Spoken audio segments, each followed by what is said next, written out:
অরুণোদয় হিতাধিকারীদের জন্য বড় একটি সুখবর। ফেব্রুয়ারির 20 তারিখ আপনারা পেয়ে যাবেন 8,000 টাকা। সম্পূর্ণ ভিডিওটা দেখে যাবেন, অন্যকে দেখার সুযোগ করে দিবেন।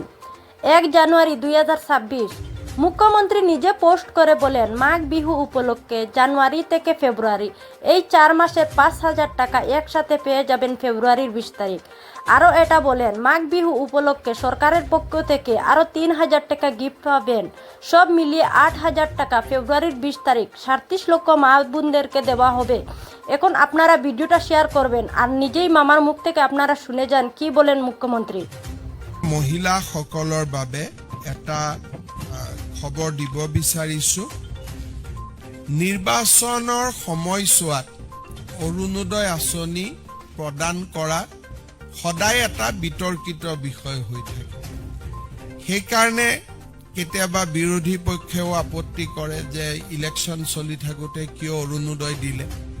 আমি যাতে বিতৰ্কৰ ঊৰ্ধত থাকিব পাৰোঁ, ফেব্ৰুৱাৰী মাহৰ 20 তাৰিখে অসমৰ প্ৰতিগৰাকী অৰুণোদয় হিতাধিকাৰীক বিহুৰ উপহাৰ হিচাপে আমি আগতীয়াকৈ 8,000 টকা দিম।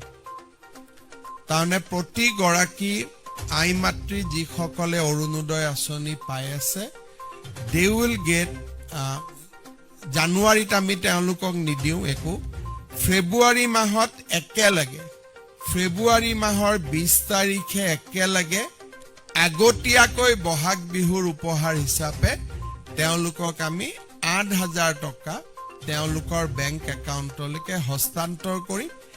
তেতিয়া আৰু বিহুলৈকে তেওঁলোকে সুন্দৰভাৱে তেওঁলোকৰ বিহু পালন কৰিব পাৰিব।